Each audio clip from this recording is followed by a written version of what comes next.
Hello, everyone. This is Casey with the Daily Rex podcast, and I think we're going to talk today about the two Medicine Formation and the dinosaurs that we found there.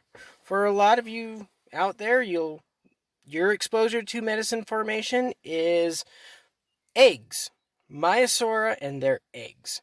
There's a whole lot more to that formation than just Maiasaura and eggs. So I've invited Aamon Jaeger of Northwest Montana Fossils to come on today and talk about the dinosaurs of the Two Medicine Formation. Say hi, Aamon. Hey, Casey, thank you for having me, and hello to all the listeners out there. Yeah, so let's just start with the simple thing. What is the Two Medicine Formation? How old is it? I mean, So the Two Medicine is actually a really kind of spectacular formation. It's not very well known aside from the work that Jack Horner has done. It's where the Montana state dinosaur comes from, called Maiasaura. It's the only dinosaur that paleontologists can prove actually took care of the young after birth.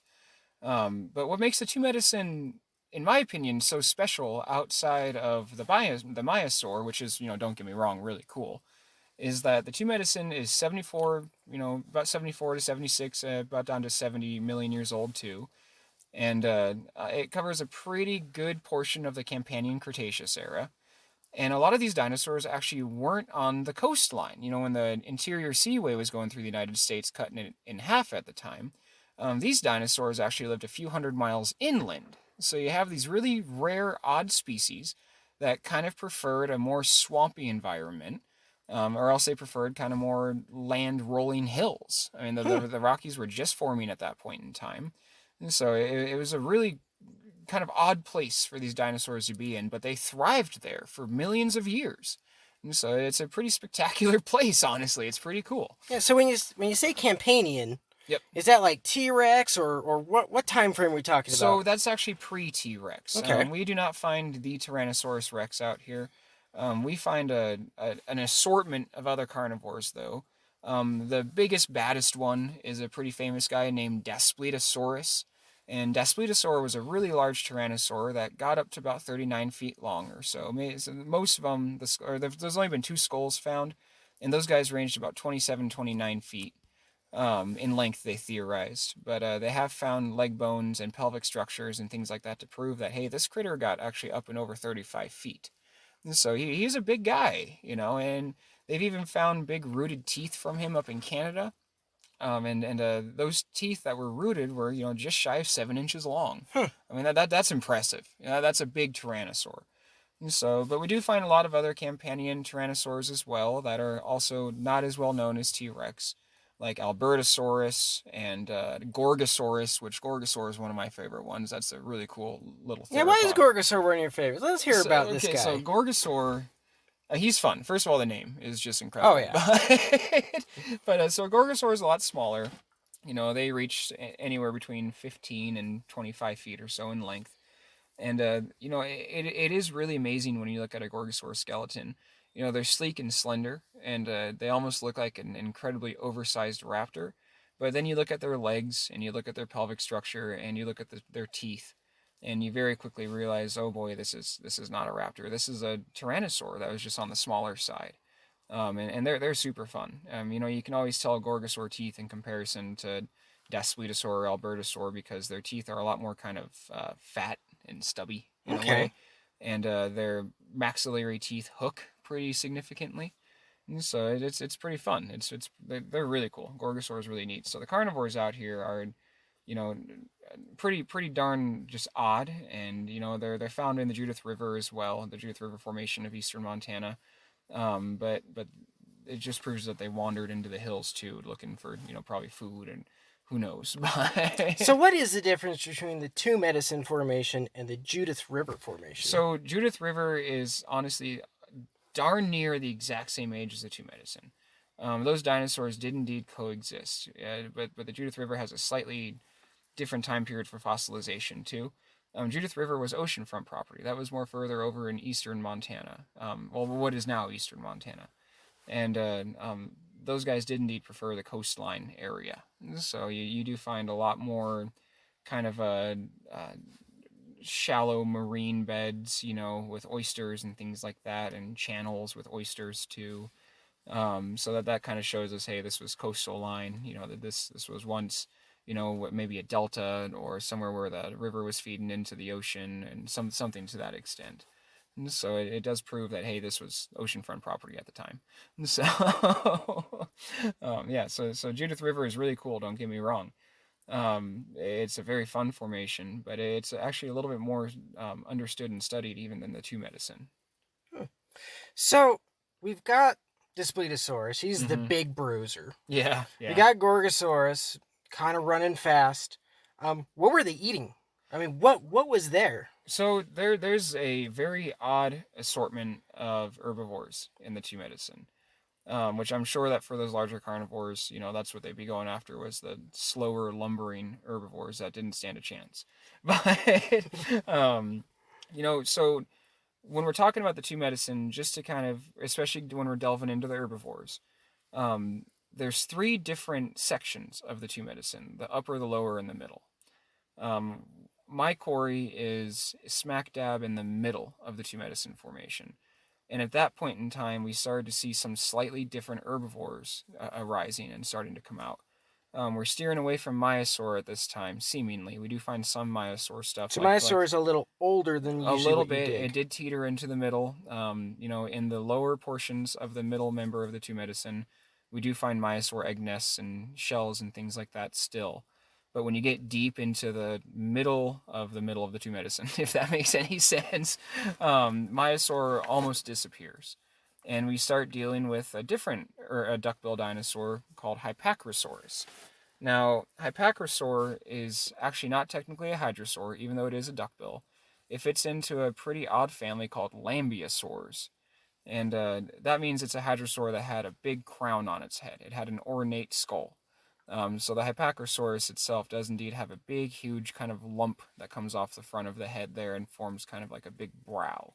So it was related to kind of some of the more known ones like Corythosaurus. Yes, yep, very close, very much so. That's another Lambeosaur that comes out of the Judith River, the Corythosaurus there.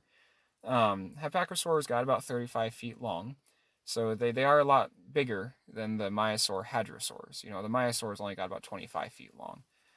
So that's a bit of a larger animal. I mean, you could be talking an additional 2,000 pounds or so. That's a big mamma jamma. but the Lambeosaurs are really neat. So that's really the only duckbill we find out here in the Middle Two Medicine is indeed the Hypacrosaurus.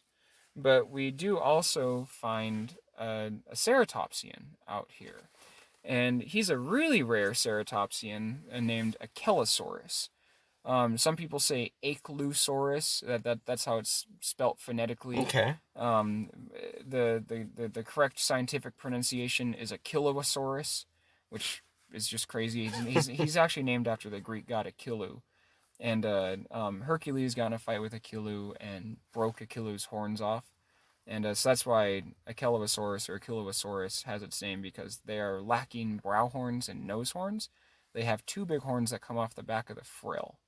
So that's kind of where his name derives from, is because if you look at where his nose horn would be, it literally looks like someone just broke it off. You see these crazy ridges. Really? Yeah, you see these just massive crenulated ridges. So they're ridges. It's not just flat like a stone. Not at all. Not at all. So this Ceratops actually, I just found actually fits into the Centrosaur family. Not the Chasmosaur, which is over in the Judith River. But the Centrosaurs got a lot larger. So Achelosaurus got about 24, 25 feet long. And his skull was massive. There's a great one on display in the Museum of the Rockies down in Bozeman. We have never found an Achelosaur skull, unfortunately. But we have found vertebrae and toes and some limb bones and things like that out of the quarry. But is he pretty rare compared to some of the... So the reason Achelosaur is so rare is because he is one of 3 two-horned ceratopsians. And one of the other two-horned ceratopsians is also found in the Two Medicine.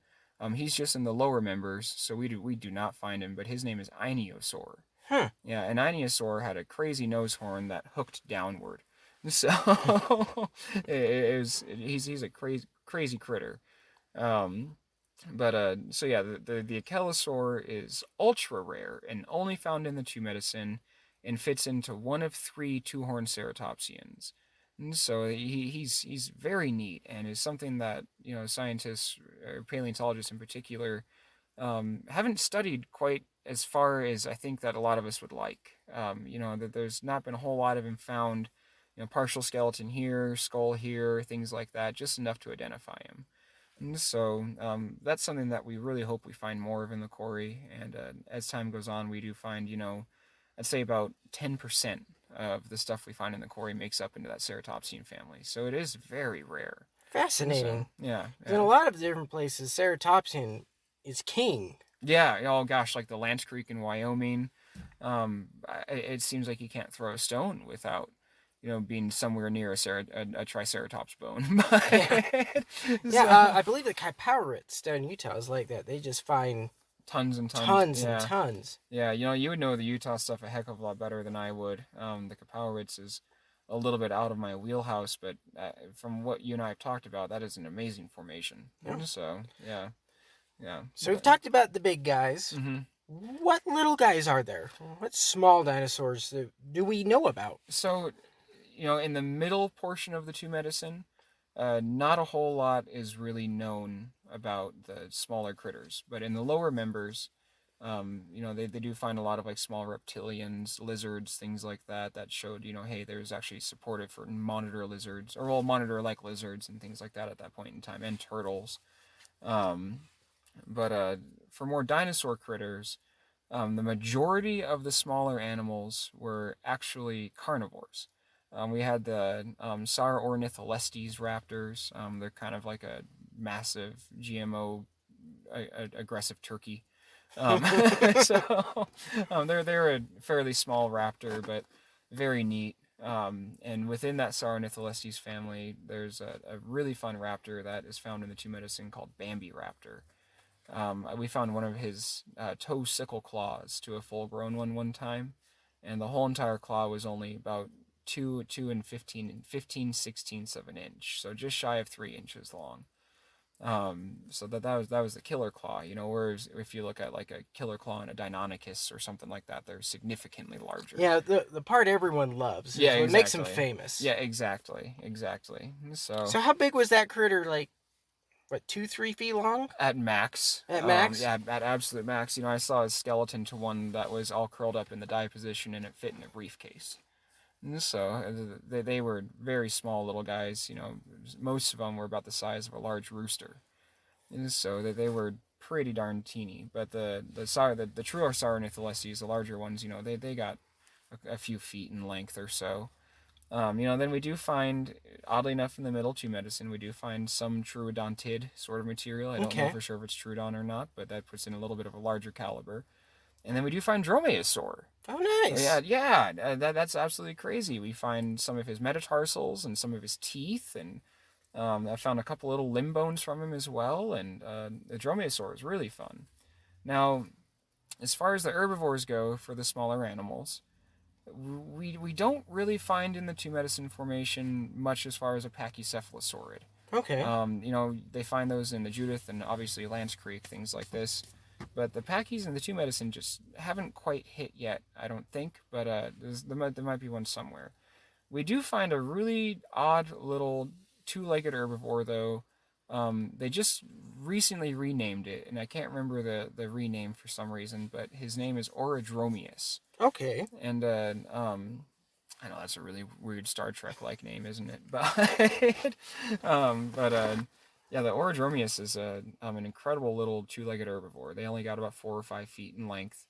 But we found a couple of his femurs, and that's all the more I've ever found of Orodromius is just 2 femurs. And my gosh, you look at these femurs, and they're bipedal. It is from a 2-legged animal. It has the perfect hooks on the proximal end that attach into the hips there, just like a tyrannosaurid would, but it's a lot smaller. And the bone is clear as day, not hollow either. So that's our first indication that this is not a carnivore bone. Carnivores were taking on more bird-like features even at this time in the Campanian Cretaceous. But the herbivores most certainly were not. And sometimes, like I've seen vertebrae of Orodromius in museums before. I've never seen one or found one in our quarry, but even the vertebrae just scream kind of like a thescalosaurid sort of herbivore. So Fascinating. yeah, they're really cool. Well, So well, we'll spend the last little bit. I want to ask you about, because it out here, hmm out in northwestern Montana, yeah, yeah, it's kind of famous for being a little bit more rugged out here. yeah. Let's talk about the actual digging that happens out here. So the in the middle portion of the two medicine, the digging is not for the faint of heart in any way, shape, or form. We're not at all means digging in a soft clay. We're not digging in sand. We literally have to quarry a heavy, dense rock, and it's all a hard, compact sandstone rock. In our quarry in particular, there's three layers of energy that you look for. There's the high energy, that's the initial event, and then stacked on top of that is kind of medium energy. That's where the water started to settle out and started to form. And then at the very top is low energy. So that's when the water is almost stagnant. If you find bones and whatnot in that top layer, it's very isolative. But we usually try to take the rock out in blocks. There's sometimes natural cracks in the rock that does help us pull it out in that section. But like even just today digging, we had to pull out a block that was about 3 feet by 3 feet and about a foot thick. And that can weigh 250 pounds. So it's a lot of backbreaking work, and the main layer is incredibly dense. Not even a 20-pound sledgehammer will crack it by hand. We have to use a big 35-pound jackhammer. And you have to be very careful. The bone is indeed very dense, but just like anything else that's 74, 76 million years old, it can break, and it's not easy. Then on top of that, coring hard sandstone blocks, you have to look out for the grizzly bears, and the grizzlies are very real out here. They are abundant. We saw 10 in the quarry last year. Hasn't there been 2 attacks in this area Yeah, this year? yes, just in this area this year, there's been two attacks, unfortunately, and both of them survived, thank Oh, heavens. good. But yeah, but they were pretty well injured and had to be hospitalized for a while. And you got to keep your head on a swivel, and you got to carry bear spray or a firearm with you, and you just got to be safe. One year that we'll never forget that grizzly bear that you and I saw that one year that you came Yep. out. That was just absolutely madness. We had to chase it off the property with the truck and try to corral it out of there, and it got into a standoff with some cattle. It's oh my gosh, that was a crazy day. But it is beautiful out here, and the fossils are fantastic. So it's completely worth it, and it's very fun to find them in that hard sandstone rock. And that hard sandstone rock is what produces such beautiful preservation and keeps these bones completely intact. And that's also what allows us to find these teeth in such good condition as well. If they weren't tumbled, before fossilization from the high energy of water movement, you can find some that have fantastic enamel, all the serrations, and this tooth is in situ and has not moved in over 70 million years. And so, just incredible stuff. Yeah, I've seen them. They're big.